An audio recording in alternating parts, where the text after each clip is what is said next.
Heavenly Father, as we come before you this morning, we ask that you'd grant us the presence of your Holy Spirit, that you'd wake us up, that we can be alert and attentive to what you would have to say to us this morning. Please pour your latter rain out upon us and help us to move further in our understanding of the prophetic truth that you're opening up in Daniel 11. We thank you for all these things. In Jesus' name, amen. I'm not really sure if Brother Tabot's back from his travels, but he was in Africa here recently. He may be home now. But a couple days ago, he sent me a paper that I intend to put into this mix that we're looking at on Daniel 11. I don't know what country. I'm just going to say the African brethren put together. I don't know if it's one author or a bunch of authors. And I was going to go through and put it in for me. I was going to go through this study and put it in a format that made sense for me. Although their format is fine, I was going to try to do that in advance of this class.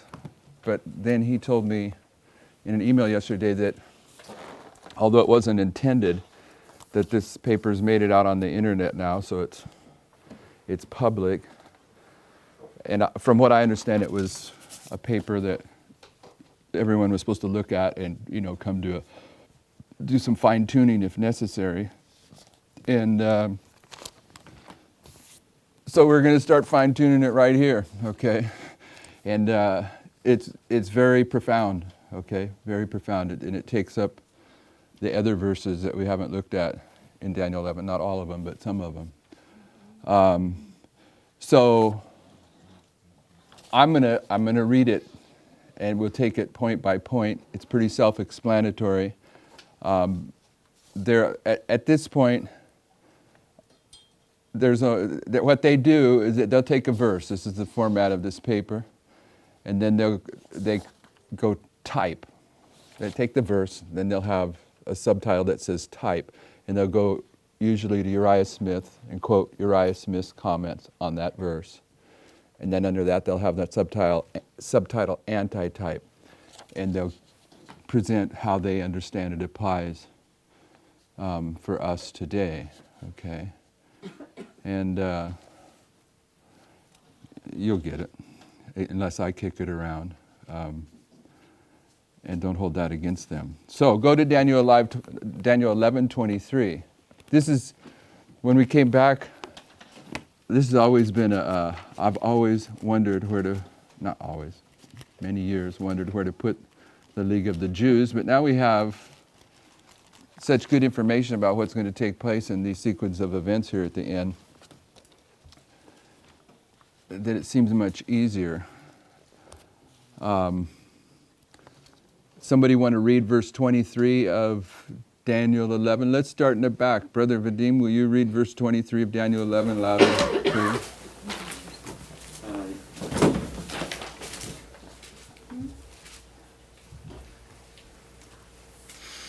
And after the league made with him, he shall war deceitfully, for he shall come up and shall become strong with a small people. Okay, so just to acknowledge it, right up here, this is marked on the chart as 158.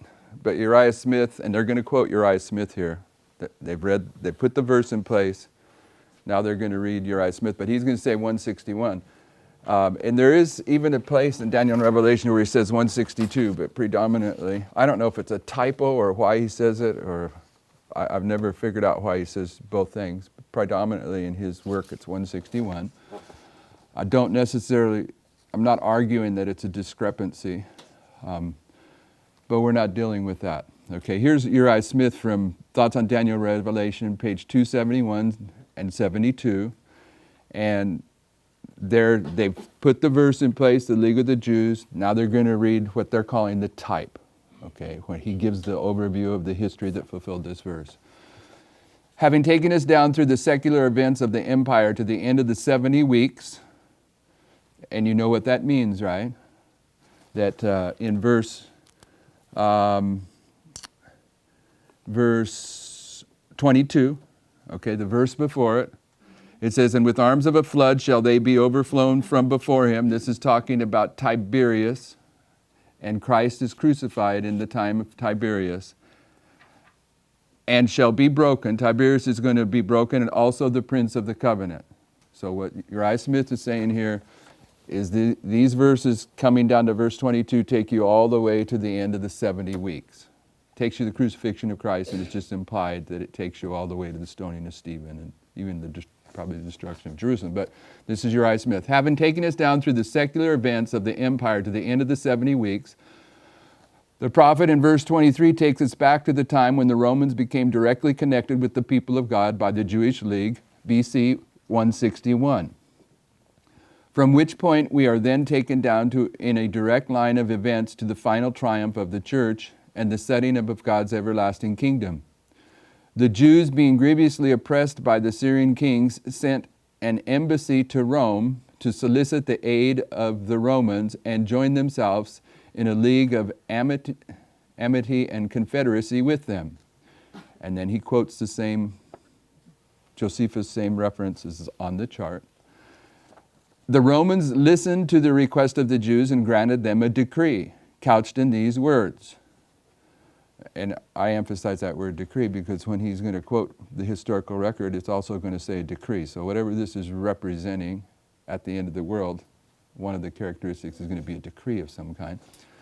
The decree of the Senate concerning a league of assistance and friendship with the nation of the Jews. It shall not be lawful for any that are subject to the Romans to make war with the nation of the Jews, nor to assist those that do so, either by sending them corn or ships or money. And if any attack be made upon the Jews, the Romans shall assist them as far as they are able. And again, if any attack be made upon the Romans, the Jews shall assist them.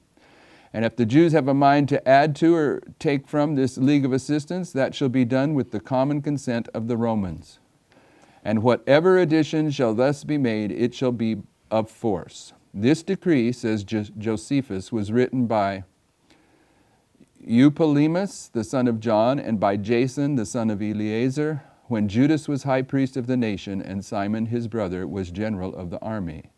And this was the first league that the Romans made with the Jews, and was managed after this manner. At this time the Romans were a small people and began to work deceitfully or with cunning, as the word signifies, and from this point they rose by a steady and rapid ascent to the height of power which they afterward attained. I wanted to, like I said, put it together where I could print it out.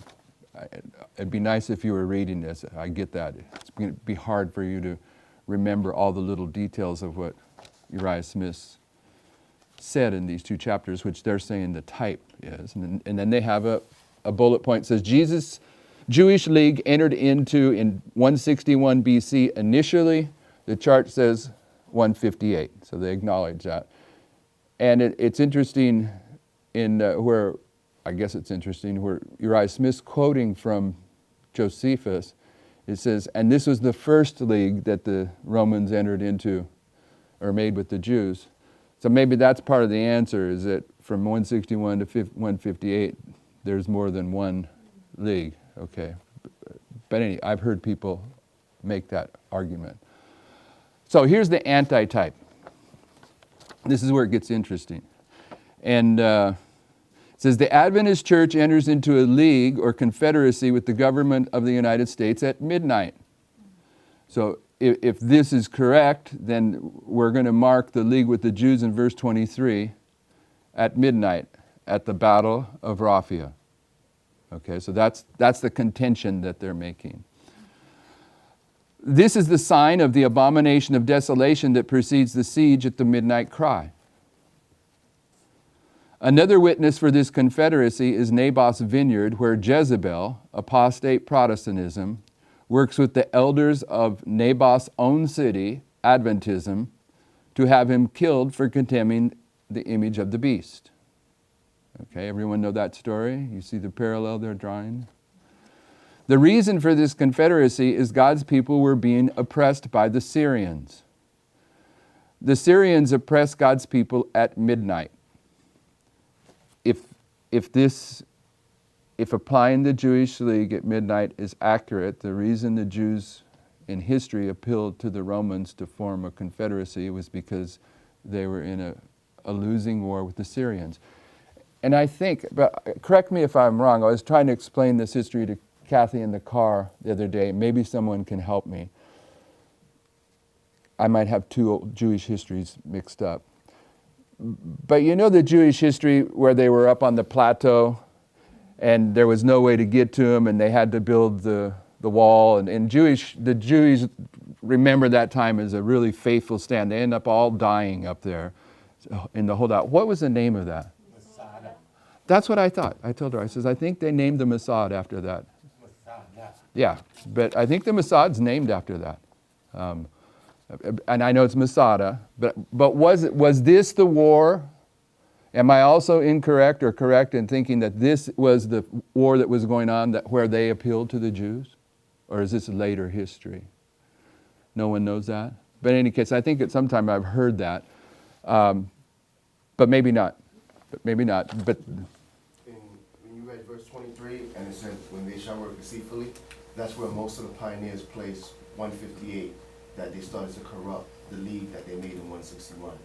So that's what they use as a distinction in verse 23 of Daniel 11. okay, so they form a league in 161, but then the Jews start. The Romans worked deceitfully in 158. Okay. So that's why, How? that's part of it. I was reading up on most of it. They have a 45 in that history too, but I'm not sure yet how to connect anything in. But I can send you their quotes on it. Yeah, okay, so what I hear him saying, and evidently we can use pioneers to uphold, is that we're not threatened by 161 and 158 being the same symbol, even though it appears on the chart just as 158. So anyway, they're in distress. They're looking for help from the Romans. The reason for this confederacy is God's people are being oppressed by the Syrians. So in that history, it was the Syrians, so they're going to define who the Syrians are going to typify at midnight. Okay, that's what they're going to do in this paragraph, the antitype. The Syrians oppress God's people at midnight. To understand who they represent, we can look to Daniel 8:9, which shows the little horn waxing exceeding great towards the south and towards the east and towards this pleasant land. Syria was the land in the east, and it was conquered by Rome in 65 BC. Russia can also be seen in connection with the East as a battle between East and West. And then they throw in here in parentheses a secondary argument, Persia and Eastern Rome. Okay, they're saying that, and this is the way we describe it in the modern world, the Western world, the United States, as opposed to Russia, the Eastern world. So they're making that case from this history that Syria is the East and in opposition to the West. Russia can also be seen in connection with the East as a battle between East and West, was the key that unleashed Islam under the first woe. Persia and Eastern Rome was the key that unleashed Islam in the first woe.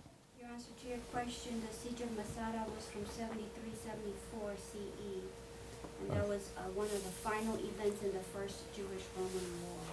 Okay, so not the one. I got history mixed up. Thank you. Did I lose you all there?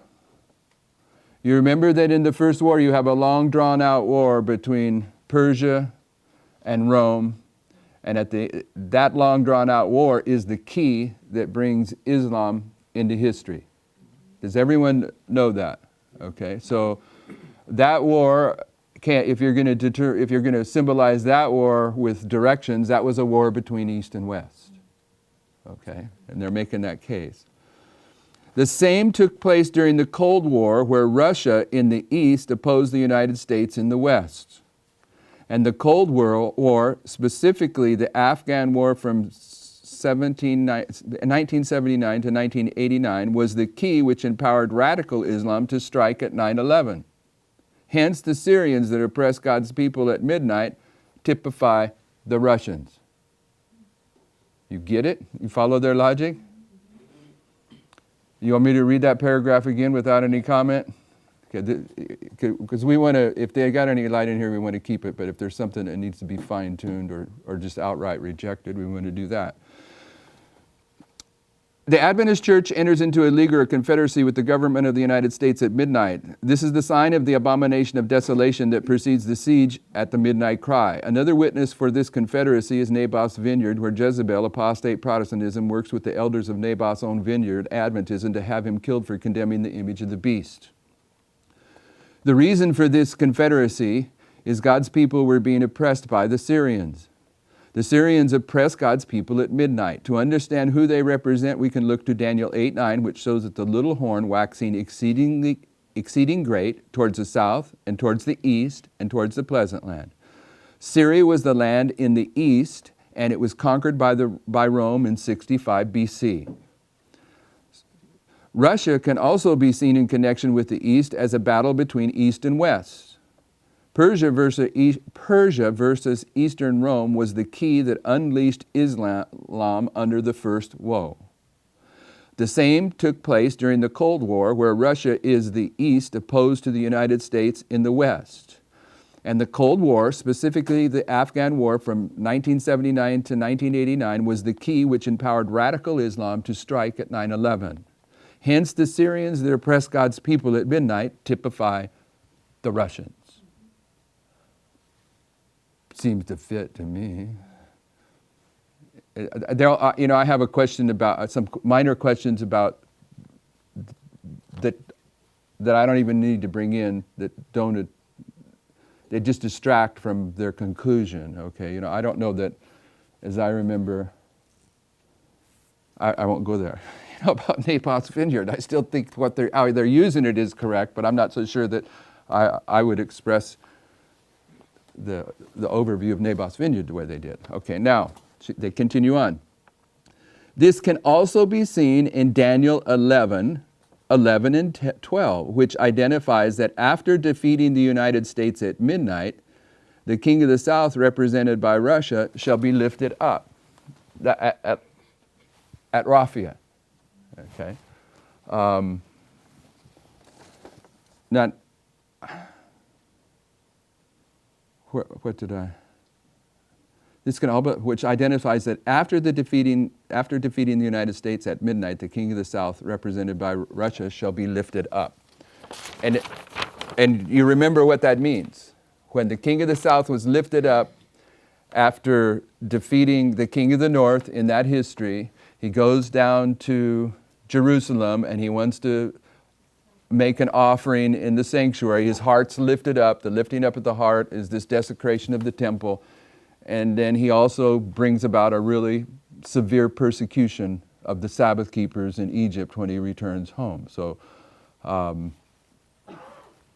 that can also be seen. What they're saying is that Russia, when it wins the Battle of Raphia, somehow its heart's going to be lifted up and it's going to persecute God's people somehow, some way.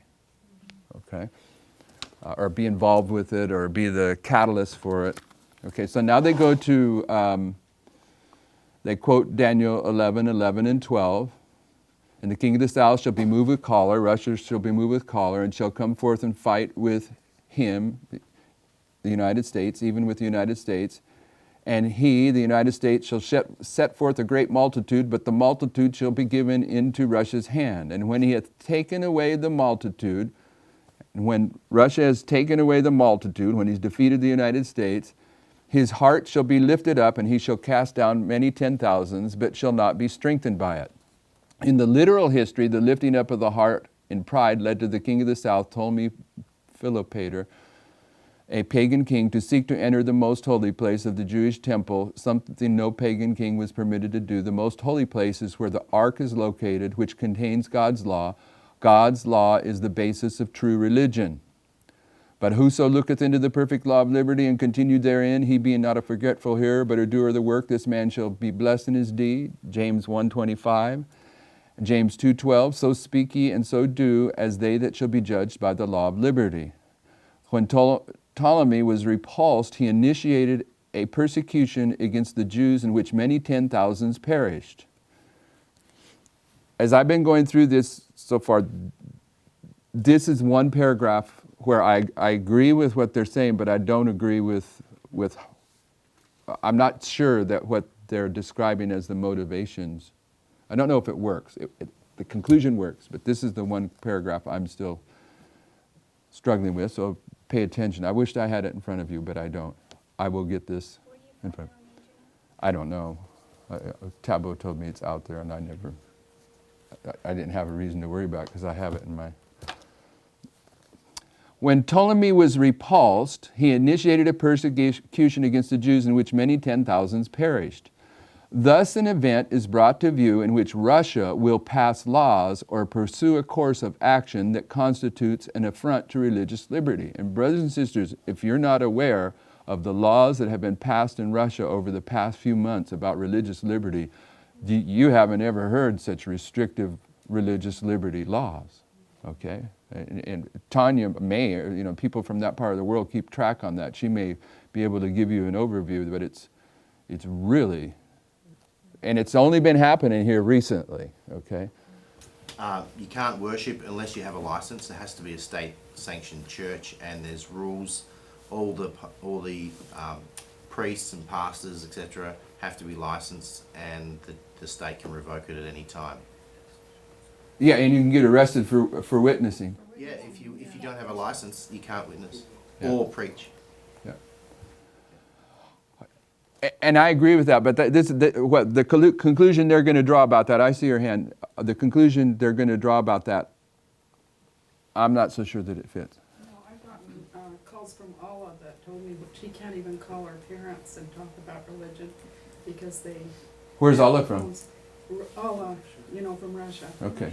Yeah, I And knew that. from You need to have it in the record. Anyway, so yeah, the laws over there on religious liberty have been taken away. She's unwilling to talk to her parents in Russia about religious things because if they're listening to the phones or something, her parents are going to go to jail. All at times when she's made statements, the phone has been. Wow. Okay.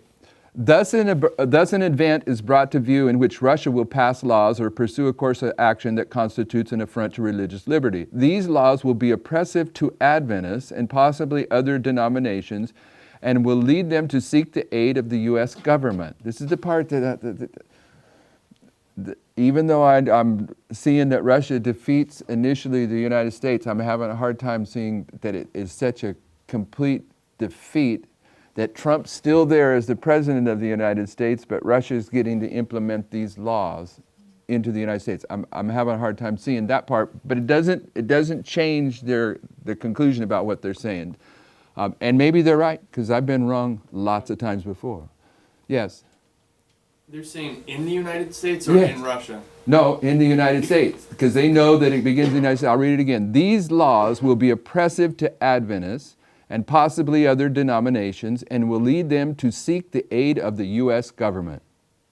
The U.S. government, which will itself be consolidating its forces in order to mount a revenge attack. And when they're saying consolidating their forces, they're going to show you that this is a subject of prophecy in this history. The consolidation of forces from midnight, from Raphia to Panium, where the United States is going to do the counterattack, is Joseph gathering the 7 years of plenty in advance. So I'm just saying that it's not totally that, but there is a consolidation of power that's going on in that history. And that's in agreement with what we're understanding Trump began to do 4 or 5 days ago. I don't think they're saying in the United States. I think they're saying this will persecute Adventists in Russia, and so Adventism or other denominations and Adventism as a whole will seek the aid of the United States to stop what Russia's doing in Russia.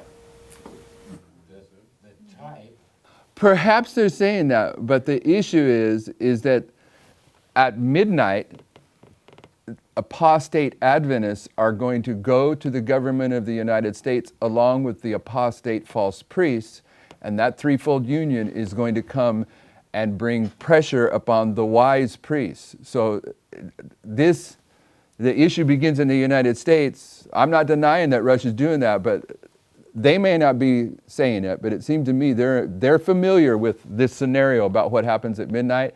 It seems to me that they're suggesting that somehow Russia is the motivation for the Seventh-day Adventists in the United States to be threatened by the Syrians to reach out to make a league with the King of the North. Okay, Bud, Tanya. Yeah, I was going to say, the type had Philopater going into the glorious land. So it obviously is dealing with the issues in the United States. I wanted to point out that the Fourth Syrian War, which we're dealing with in Rafia, was to be fought in Palestine. Which I think it makes a big difference, because to Palestine, it's a type of the pleasant land. They're making a difference. I was going to say, I think both of them are suggesting there's some sort of activity in the United States, but I was thinking that this external event would spark an internal controversy, like, well, for instance, Islam, we know, is the catalyst that makes the United States persecute God's people because they're trying to deal with, let's say, Islam or Russia, this external threat. They have to do something internally where now Adventism's like, well, let's just button down the hatches and deal with fanaticism in our own church so we're in unity or something. And so then they start persecuting wise priests. Okay, this is just the one paragraph I had some questions with. There's just some things unresolved. Maybe that'll come to light. But anyway, the U.S. government, which will itself be consolidating its forces in order to mount a revenge attack after its defeat in Daniel 11:11, will support the Adventist Church, whose interests will be suffering under Russia's oppression. This consolidation of economic and military power is brought to view in Daniel 11:13. For the king of the north shall return, and shall set forth a multitude greater than the former, and shall certainly come after certain years with a great army and with much riches. Okay, so between Raphia and Panium, the king of the north, the United States, is rebuilding its army or whatever that implies, some kind of consolidation. That's Daniel 11:13. The number 13 represents rebellion. Does the number 13 represent rebellion? Because they're saying that this verse is going to imply some kind of rebellion at that point. This year record 113,000 evangelistic meetings planned for 2017 by DSDHR. The number 13 represents rebellion. It is identifying this rebellion by the Adventist Church at midnight at one level, and the Americans and America's rebellion against its God-ordered constitution from midnight to the midnight cry at another. You follow that, or did I blow that? Okay, saying the number 13 is representing the rebellion of the Adventists at that history, but also the rebellion of the United States, because it's getting rid of its constitution at this point in time. Did you raise your hand again? This union or confederacy with the U.S. government constitutes a fulfillment of the image of the beast, which is a sign that must be seen by the priest prior of their being besieged at the midnight cry. Any comments? Everyone got that? Okay, next passage. The priest, which they have in parentheses, Christ, at this time will be viewed as a treasonous element and become the target of the U.S. government, Romans, on account of the fulfillment of their prediction that Russia, by then a declared enemy of the state, would defeat the United States. They're claiming that what we're talking about right here before midnight is going to be recognized by the United States government and twisted into some kind of treasonous activity because we were saying it was going to happen in advance. That's what they're saying here.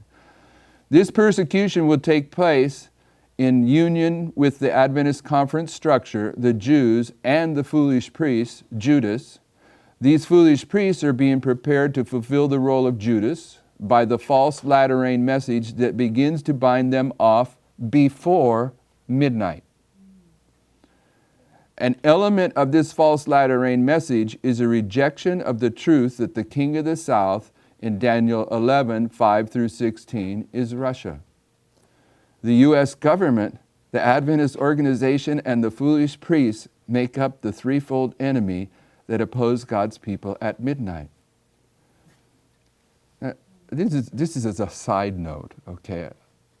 But it's kind of what's blowing my mind, is that I think it was maybe 5 weeks ago, I probably ought to take the time and figure it out, that we went to Wells, and that's when Daniel 11 began to open up, and it takes you down to verse 15 is about all that Brother Chawatu addresses. But we got down to verse 22 pretty easily, but now within just 4 or 5 weeks, the brethren in Africa are taking these other verses and opening up, and they're pretty consistent with what we've been understanding prophetically, but they're already saying some things that we've at least inferred, or at least some of us may have thought, that this message being the seventh seal, that it's identifying an understanding that we're going to have before midnight. And they're seeing the implications of that as well as playing into what happens at midnight. And when Kathy and I were speaking about this last night, not that this matters, I was reminding her that well before the cross, I think it was over a year before the cross, correct me if I'm wrong, the Jews had already figured out they needed to do away with Jesus.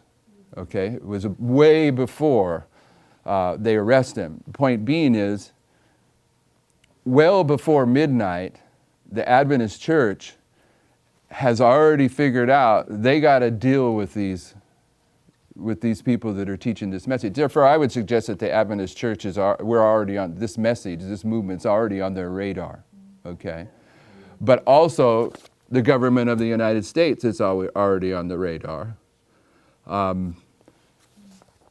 And therefore, the reason the Adventist church is going to be so aggressive is because they're going to understand that part of what we've been saying is that they're being passed by as God's people. Their structure is about to be swept away, and they're trying to defend the temple of the Lord, the temple of the Lord, the temple of the Lord are we. Okay? But in agreement with the story of Christ, in spite of that rebellion on their part, in their hearts, they know that it's right.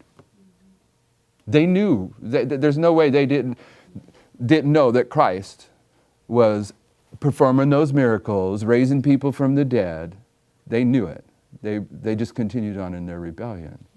So this is what the African brethren are seeing. Seem to be seeing the same thing we are on the other side of the world. Okay.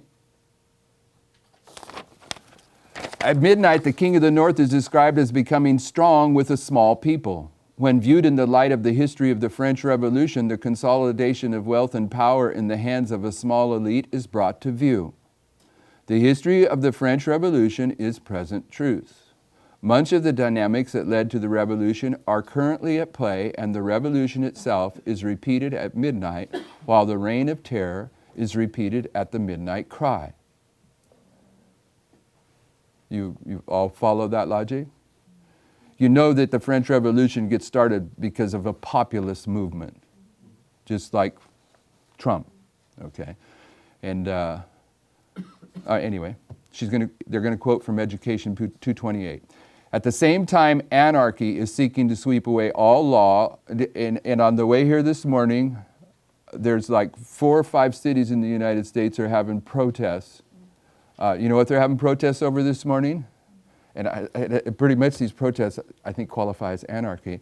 Because yesterday, Trump signed an executive order opening up these 2 oil line issues, the ones that they'd been protesting in the Dakotas, that the Native Americans were protesting, and then the other one that's coming down out of Canada. So he signed an executive order freeing up that oil work, and the very next day, there's 4 or 5 cities in the United States that are having these protests. Okay, so, but he's planning, I heard the other day, he's planning on purposely introducing his executive orders in a specific order for effect over the next period of time. So this anarchy is getting, whatever's going on, it's happening. It's beginning here. The first protest was on Saturday, the 21st, and that was the women protest. They were actually walking with this pink hat, like the pan hat, but it was pink. And if you think of the French Revolution actually began with the women walking towards the king protesting about no food. Okay, let me throw this in. One of the key events of the French Revolution was the Bread Revolt, I think it's called. And the women from Paris march out to Versailles, where King Louis XVI is, and protest the fact that they're starving to death. Every historian of the French Revolution marks that. But also in the Russian Revolution, there is a key event where a group of people storm a palace, I forget the name of it, and what's noted about that history is that the army guard that defends the palace in that revolution was women. It was all women. So you have an event that precedes the Russian Revolution, where women are noted. You have an event that precedes the French Revolution, where women are noted. And there's other characteristics about those two revolutions that parallel. And then here we have the Women's March. But I'm getting outside the scope of this study. Did I see a hand, though, back there? No? Go ahead. Two things. One, about the women. I'm not sure if that is a good... Maybe you can just take the symbol of the women, but in this case, the women who are protesting Trump. When Trump is representing this populist movement, in the French Revolution, those women were populists. So there's sort of a reversal of the dynamics there. You might just be able to now, if I had in front of me the breakdown that was emailed into me about comparing the beginning of the French Revolution and the beginning of the Russian Revolution, one of them is that they're going to, in the Russian Revolution, they're going to overthrow Tsar Romanov, okay? And Tsar means Caesar. So Tsar Romanov together means son of Rome, okay? And it parallels with the Pope getting overthrown. And both of them, the Tsar and the Pope, are taken into captivity in these revolutions, and both of them die a year later in captivity. So there's some really strong parallels. But my point is that when those parallels are put in place and you see the populist bread rebellion in the French Revolution, in the Russian Revolution, the women are noted in that history, not because they're part of the Russian Revolution, but because they're there at the event defending against the populist movement. So all I'm saying is that women are being marked in both of those histories. So maybe what went on Sabbath is part of a parallel. And then my part two, to what you were saying a second ago about the anarchy being caused by the executive orders. Trump in his last, since his first 5 days, 4 days, whatever he's at now, has, through executive orders, done more than some presidents have done in their entire, first couple of years. He's already really switched things around, in a lot of ways. So I can see how that rapidness or that haste, so to speak, would really incite a lot of anarchy and problems. Anarchy here, but the reality of it is, I think, is that the world community, a big percentage of them are going to say, okay, we're going to get on board. He means business. And I'm saying that because this consolidation of power that's about to take place, they're going to make a really strong case. You're going to see it when we get to it, that this is what happens in Trump's, at the beginning of his term, is that the economy is going to go through the roof, and it's going to do it because he's going to enter upon the fattest of the land peacefully and do things that his fathers or his fathers' fathers have never done. And these trade agreements and stuff that he's thrown out in order to do new ones, the promise is we're putting America first in our trade agreements now, but if you want to cooperate with us, we're going to make sure you get rich too. Okay, so you see it's a parallel to how Rome conquered the world in opposition to how all the other kingdoms before conquered the world. And it's underway. I want to bring also something up about this new Pope. His remarks about America and Trump, it basically pointed out populism in the days of Hitler. and how the people had wanted Hitler, but then Hitler turned around and killed the people. And he was comparing the history of what's happening right now with that. He should say nothing. The Catholic Church was participating in the Nazi movement. Yeah, they provided the avenue for those criminals to escape to South America and other places. Okay, so at the same time, anarchy is seeking to sweep away all law, not only divine but human, the centralizing of wealth and power. That's what's going on with Trump right now.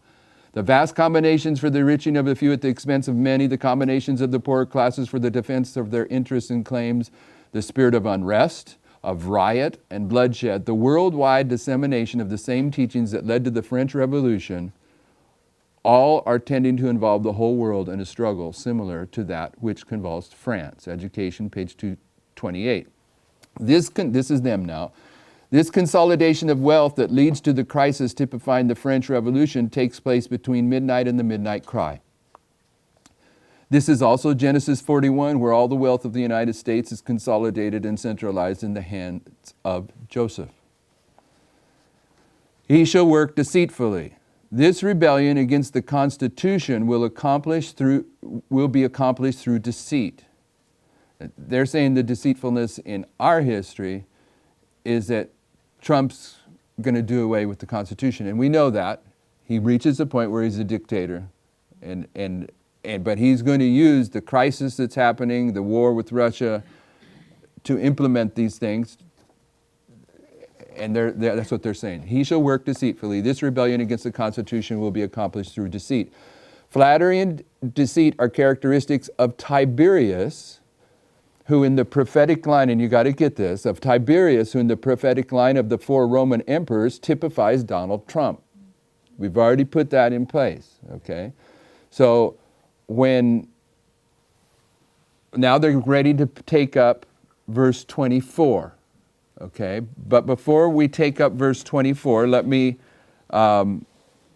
take you back to verse 21. Okay. Let's start in verse 20. Verse 20 is Octavius, it's Augustus, Caesar. Okay, it says, "Then shall stand up in his estate a raiser of taxes in the glory of the kingdom. But within a few days he will be destroyed, neither in anger nor in battle." So now we're going to get Tiberius in the next verse. The 4th president, Trump. "And in his estate shall stand up a vile person, to whom they shall not give the honor of the kingdom, but he shall come in peaceably." Okay, that's the phrase. Donald Trump comes in peaceably, because you want to see that in verse 24. Okay? Now we've been marching down, whether you see it or not, through 22, 23, 24 in this paper. Now they're going to put verse 24 into the mix, and that's the verse where pagan Rome's going to rule the world even for a time. Okay, but here's what it says. "He shall enter peaceably." Who? Who enters peaceably? Donald Trump, Tiberius. Okay, that's his characteristic. "He shall enter peaceably, even upon the fattest places of the province, and he shall do that which his fathers have not done, nor his fathers' fathers.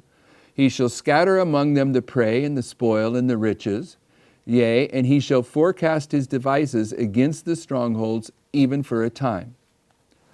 Type. Now they're going to go back, they're going to do primarily Uriah Smith, but first they're going to take something out of Joshua Himes from HST. Sounds like Signs of the Times, but I don't know what the H in front of it would be. HST is the publication that Joshua Himes wrote in June 15th, 1841. It says, "In this verse, the character of the Roman kingdom is given. He would enter into the most populous places, take the spoil and prey, and scatter them among the more dependent parts of the Roman government. Did not Rome bring much riches out of Asia and scatter them through the Western Empire? Which luxuries finally proved her ruin. Even for a time, this I suppose is the time pagan Rome was to exist, which I shall hereafter show is 666 years. That's Himes. Then they quote Uriah Smith on the same verse. The usual manner in which the nations had before the days of Rome. You got your hand up? Yeah. Okay. You can finish the paragraph first to finish the thought. Okay, it's a long paragraph. The usual manner in which the nations had before the days of Rome entered upon valuable provinces and rich territory was by war and conquest. Rome was now to do what had not been done by the fathers or the fathers' fathers, namely receive these acquisitions through peaceful means. The custom, before unheard of, was now inaugurated of kings leaving by legacy their kingdoms to the Romans. Rome came into possession of large provinces in this manner, and those who thus came under the dominion of Rome derived no small advantage therefrom. They were treated with kindness and leniency. It was like having the prey and the spoil distributed among them. They were protected from their enemies and rested in peace and safety under the aegis of the Roman power. To the latter portion of this verse, Bishop Newton gives the idea of forecasting his devices from strongholds instead of against them. This the Romans did from the strong fortress of their seven-hilled city, even for a time, doubtless a prophetic time, 360 years.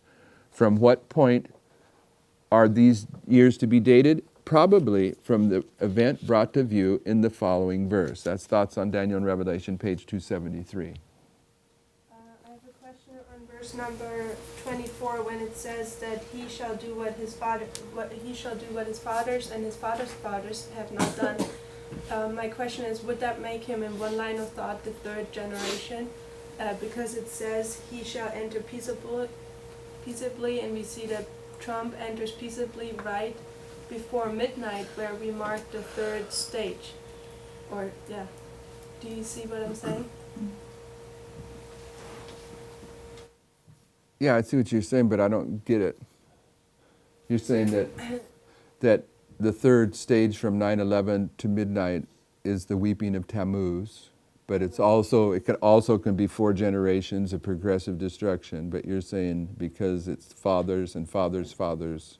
Yeah, he's the son, fathers and the grandfathers would make him the third generation, would make him enter peaceably and make this place fat and the So province enters right peaceably before in the midnight. third generation, Yeah. Before the fourth. before midnight. Yeah, just before midnight, just in the time period of time. Oh, okay, I get it. Everyone get that? When Trump was sworn in, there actually were several presidents there, but one of them was Jimmy Carter.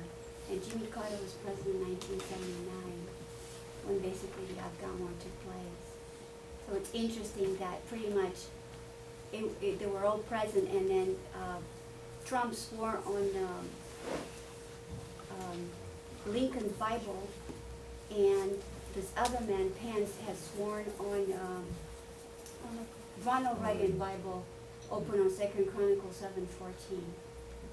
There's just a lot of Interesting little things. Okay, so their summary of Uriah Smith's comment and Joshua Himes' comment, their bullet point is, Rome conquers in a manner formerly unknown through treaties. In connection with this is the redistribution of wealth to new territories. And a couple days ago, Trump signed an executive order where he rejects this TPP treaty. And he didn't even have to do it. I mean, it failed to pass. He did it just to make the point. We're going to do our treaties different from this point on. So, I mean, this is a characteristic of what he said he was going to do and what he's already doing. And he passed that executive order just to make the point. We're going to use treaties in a different way than they've been used in the past. Everyone knows that, right, in this room? Okay, that's how the commentators are even describing it. So here's the antitype. Here's how they apply this. The characteristic of entering peaceably to conquer is brought to view in the history of Tiberius, who in the line of the 4 Roman empires typifies Donald Trump. Daniel 11:21, in his estate shall stand up a vile person, whom they shall not give the honor of the kingdom, but he shall come in peaceably and obtain the kingdom by flatteries. So they've tied the 4th president into verse 24. And in verse 24 is where Rome's going to rule the world even for a time. Okay? He shall do that which his fathers have not done. The founding fathers and presidents of the United States have not attempted to establish a dictatorship through the abrogation of the Constitution. But Trump will do this. The defeat at the hands of Russia at midnight will give impetus to this development by creating the social and political circumstances that will generate enough support for far-reaching revisions to the Constitution. Islam plays a role in it. I like the idea that it's the Africans that have so much insight on the American Constitution. They've been studying, man. Islam plays a role in accomplishing this and will at this time, midnight, be forming a caliphate preparatory to launching a significant attack against the United States at the midnight cry. See the lines of Revelation 9 and Balaam. Everyone understands that. At midnight, the caliphate is up and running. And it's this way that Islam troubles the kings at midnight, but doesn't strike. We usually think of when the kings are troubled by Islam, they're troubled because they're struck at 9/11, they strike at the midnight cry, they strike at the Sunday law. But you can see they're troubled at midnight, but it's not because they strike, it's because they're going to come out in the open and say, this is the caliphate, and the Islamic world is no doubt going to rally behind it, and everyone's going to freak out in planet Earth that we're really in a full-fledged Islamic war. When you come out and say that you are going to wipe Islamic terrorism off the face of the earth, radical Islamic terrorism off the face of the earth, that's a declaration of war. And the European leaders, particularly the French and German prime ministers or presidents, wow, they've just reacted with absolute horror and fear. Yeah, well, there's two things about that. A declaration of war, yeah, that should shock everyone. But he was also, if at a minimum, even if he wasn't intending it to be a declaration of war, he was just putting in the record that we're not going to pretend about who they are anymore, okay? Because that's what's been going on in the United States, and the Europeans have been doing that as well. By the way, I was reading the news this morning that Mad Dog has already made 61 strikes or something like this. Mad Dog has already used the drone 61 times in 2 or 3 days. Drones, bombers, things like this. If I'm not mistaken, yeah, 61 times. You know what that means? He's just working out the wrinkles. He's getting ready to really do something. The guy's the Marine of all the Marines. You guys' hands are they going up or aren't they? Okay, go ahead.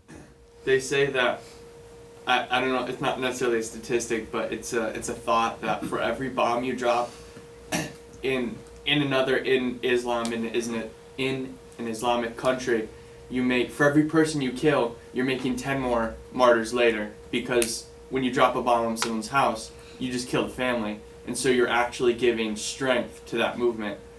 So that's sort of, inadvertently, the more you bomb, the more you're making more fire, so to speak. And so it's going to just swell and swell and swell. The more aggressive you are against Islam, the higher they're going to rise, culminating in this caliphate, where it's just absolute hatred for the United States. I might not like you, but if you kill my family, I definitely don't like you. When Trump made that statement about Islam, radical Islam, the news people came on right on the air right afterwards and said, that hasn't been mentioned in 8 years. There hasn't even been a mention of it from the other government about the president. Yeah, that's what I'm saying. One thing he was just putting in place that we're going to call it by its right name, but the other thing, it was a declaration of war. Okay, yes, but One last thought. It was interesting to me to find that the person that actually led the Women's March was an Islamist woman who was in favor of Sharia law. So I can see the connection with Islam growing at this point in time. Yeah, I'd say you'd have to say these movements, even if the people involved with them don't really understand the forces behind them, that this is the attributes of the King of the South. So the fact that Islam can be in there with him, there may be some kind of relationship between the King of the South and Islam that's about to take place. Tanya? Are they seeing any light in the connection with Russia and the interference with the election during this presidential? Because that's really being stirred up a lot, They don't comment on that. because Russia's already involved. Yeah, and I'm wondering. Here's the hard part for me. If Russia defeats the United States at Rafah, as we know it's going to, you got to ask yourself what kind of defeat it is. And it seemed to me that one of the classic examples is 1989, where it was something that was history changing, turned everything upside down. But I don't necessarily think it means that they really wipe out the geography of the United States. It's hard for me to see Trump in that same period continued to develop his economic strength in advance of the war. So what the brothers shared up in Canada, maybe it's something like that. Maybe it's a tremendous cyber attack, and therefore, if it was something like that, what was going on in the elections would be like the, what do you call them? The fragments before, all right? I just see Snowden. People don't understand how significant to the CIA Snowden was. He wasn't just some employee. He developed the code for all their hacking and all their search engine optimization, penetration, all the stuff that... So what's that mean? Well, just all the stuff that was part of the Patriot Act that enables them to gather all the metadata out of every US citizen's phone and store it, and then be able to retrieve it at the... Yeah, okay. I got that. What's that mean, though, in this? That means that Russia have that. That Russia has Snowden. And not only that he can develop that further. The technology is way in advance. So if there's anyone that you would think would have the ability to cause a cyber attack in the United States, it would be Snowden, and he's over with the Russians. Working with them. Yes, okay. Yeah. Brother Vizim. Yeah, I want to make a correction. It was not 61 but 31 times. And this was on 23rd January. That was made. Okay. Duly noted. We don't, just his name tells it all. Okay. I'm not sure if the fatness or the growing of the empire ends at midnight, and then it sort of comes down a little bit.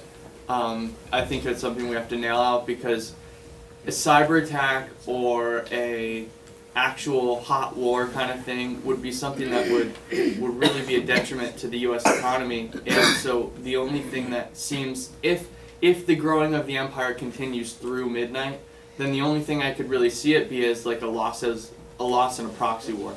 You know, sort of like 1989 was a loss for Russia, so you would have the reverse. We lose our proxy war and it's like really damaging politically or something like that.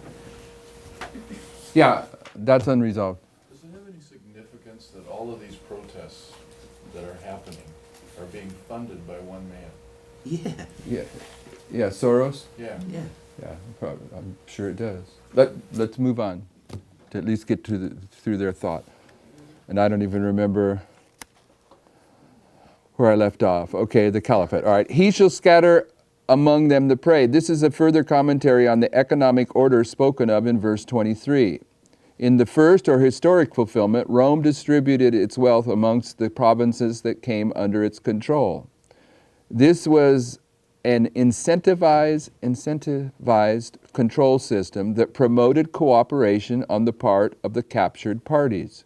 It points to the establishment of a controlled economy which will see those sympathetic to the new laws and the new order of government receiving support. A witness to this history is the history of Joseph during the Egyptian famine. Genesis 41, verse 54 through 57, and the 7 years of dearth began to come according as Joseph had said. And the dearth was in all the lands, but in all the land of Egypt there was bread. And when the land of Egypt was famished, the people cried to Pharaoh for bread, and Pharaoh said unto all the Egyptians, Go unto Pharaoh, what he saith to you, do. And the famine was over all the face of the earth, and Joseph opened the storehouses and sold unto the Egyptians, and the famine waxed sore in the land of Egypt, and all the countries came into Egypt to Joseph for to buy corn, because that the famine was so sore in all the lands. This economic centralization must take place in order for the United States to prevent certain classes from buying and selling in fulfillment of Revelation 13, 16, and 17. Forecasting his devices from strongholds. America's stronghold or sanctuary of strength is its Constitution. Forecasting devices from strongholds is identifying the manner in which Trump will use or rather abuse the Constitution to achieve the political end of establishing himself as the sole dictator and grant himself the powers that will be exercised against those who will not receive the mark of the beast, and grant himself the power to force them to follow America's example. For a time is 360 years. This commenced with the Battle of Actium and ended with the division of the empire by Constantine in 330 AD. The Battle of Actium saw Octavian, Augustus Caesar, and Antony consolidating their forces preparatory to a decisive battle. This conflict was won by Octavian. This parallels Daniel 11, 13, and 14, which identifies the Battle of Pania, is marked at the midnight cry in the line of Daniel 5 through 16. Did you follow that? That he's saying that they're wanting to put the Battle of Actium here at the midnight cry, and they're saying that before that battle, Mark Antony and Octavius are consolidating their forces, they're getting ready, and they're saying that this history, there's a prophetic consolidation of power and wealth going on.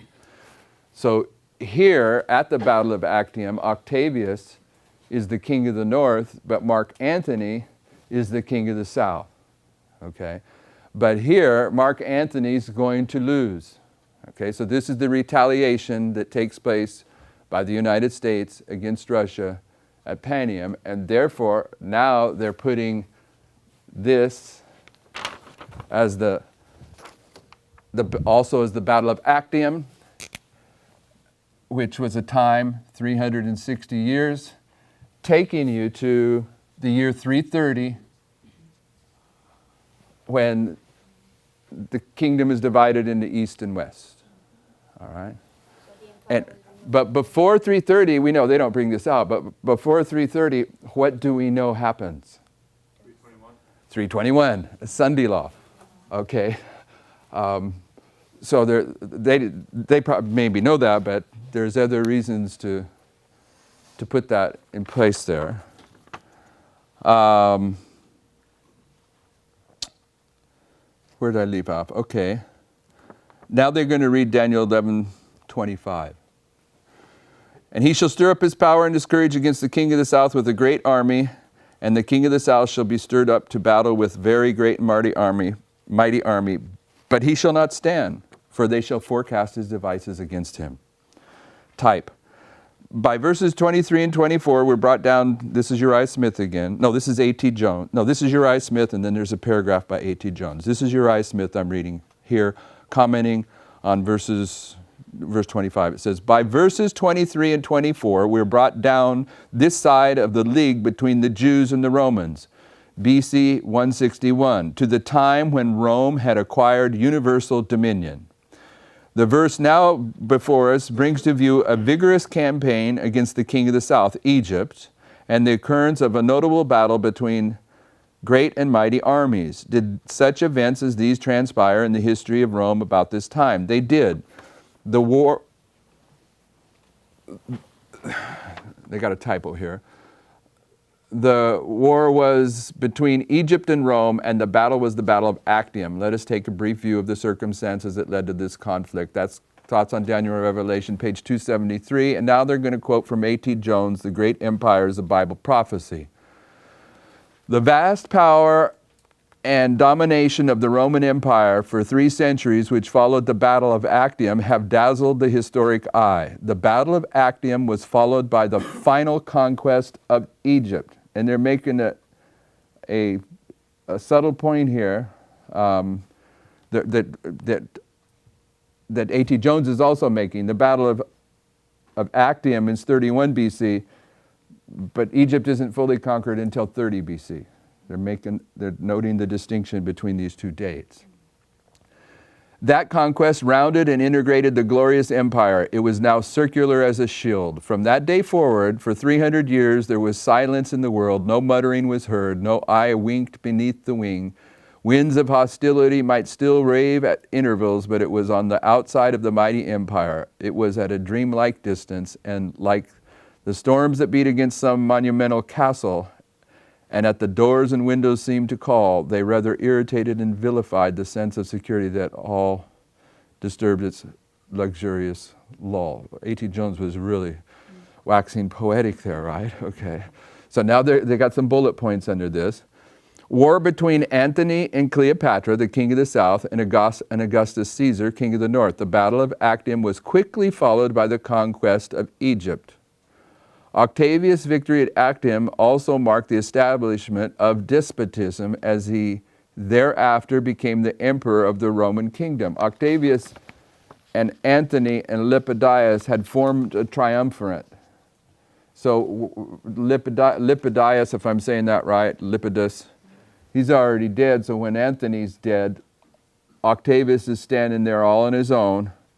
So they're also pointing out that at the Battle of Actium, you've got a dictatorship in place, and they're saying that's at the midnight cry. Following that would be the Battle of Panium.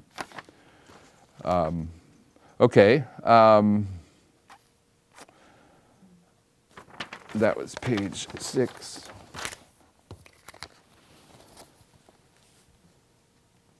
And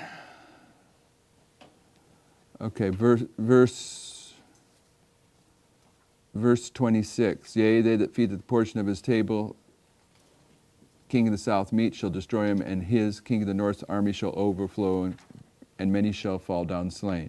Type. Anyway, rather than carry on, this is probably enough food for thought, and we can take it up more tomorrow. And I'll go to the trouble of getting these, not to the trouble, I'll make sure I get copies of all these.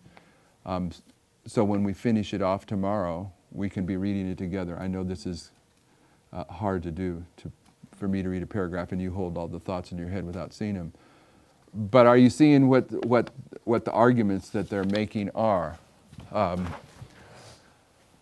This being midnight here,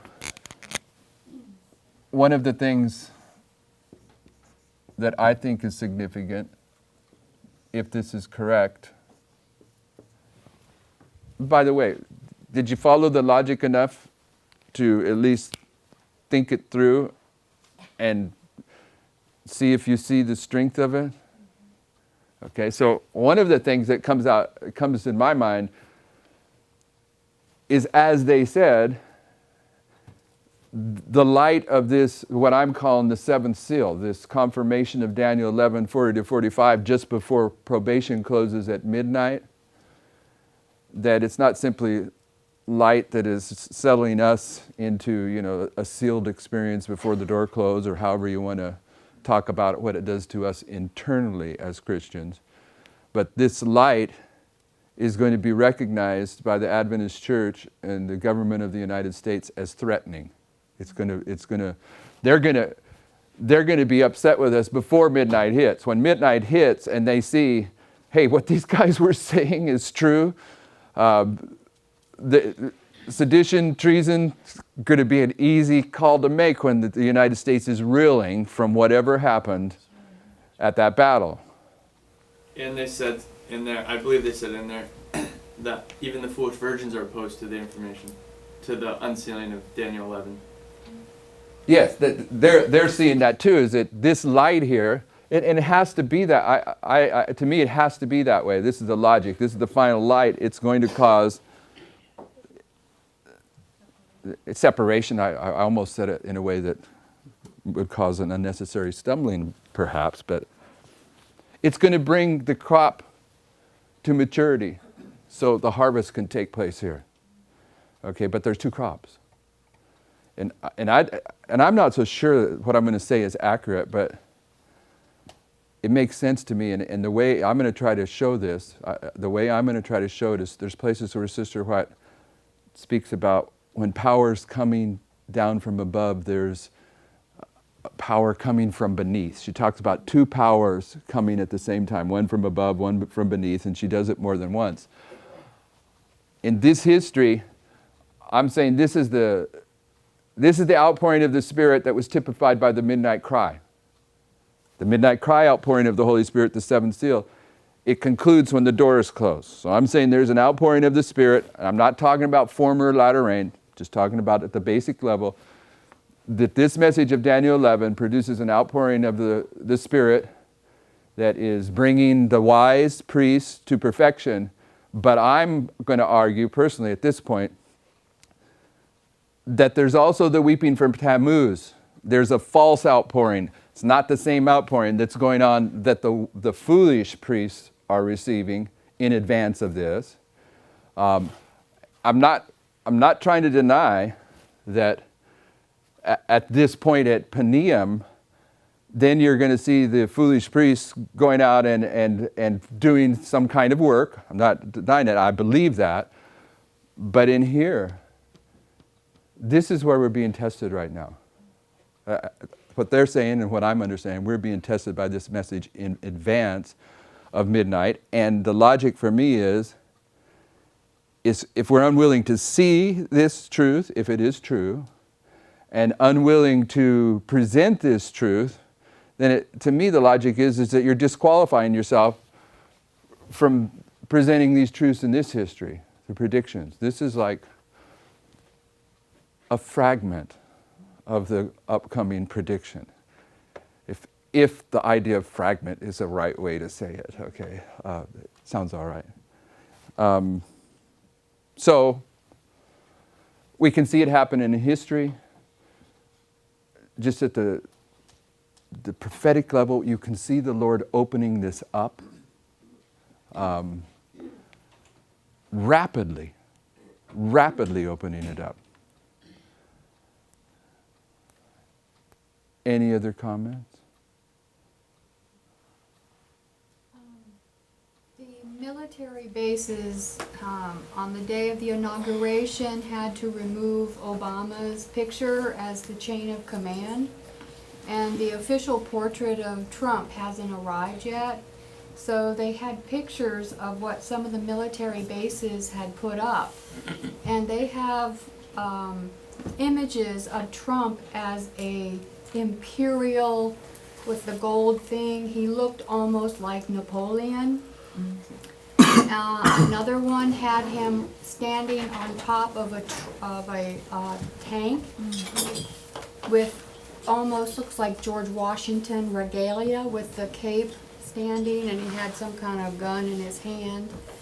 And the stuff they photoshopped, you're saying? Yes, and the Mad Dog guy was actually from like maybe the 16 or 1700s, where they show a religious figure, and he had his fingers doing the whatever, but he looked like Catholic in his picture. Instead of him being the military man, it was Trump being the military man, and Mad Dog was the religious part.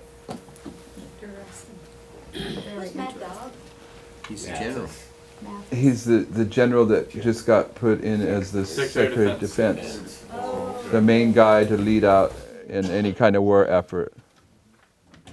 And then they have him, it's just all these like superhero things. The way they draw the cartoons, you know, and he goes, I'm turning this ship around. And everybody in the background's freaking out, but he's in the control. So it's Do we have a copy machine here? Okay. So how many of you want a copy of this? All right, so that's 3, 6, 9. The problem, I guess I know how we can put it on the web. I got this in an email. I'll forward you the email, and then you can put that on the web for the people that are watching. And 3, 6, 9, 12, 15, 18, 21, 24, 25, we need 40 copies of this. There's 25 in this room, but there's people in doing other things. So I'll get that resolved, and we'll try to get it to you today where you can read through it before tomorrow's class somehow.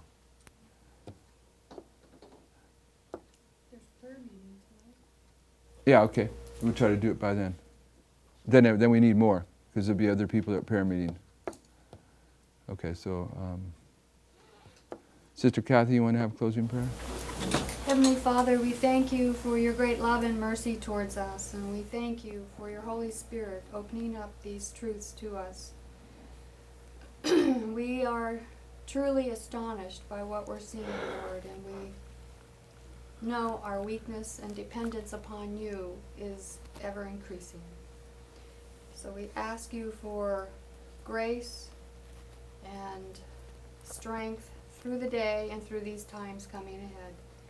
Thank you for being with us in our studies, and may these things stay in our mind, and we meditate and ponder upon them, and you will show us more. In Jesus' name we pray. Amen. Amen.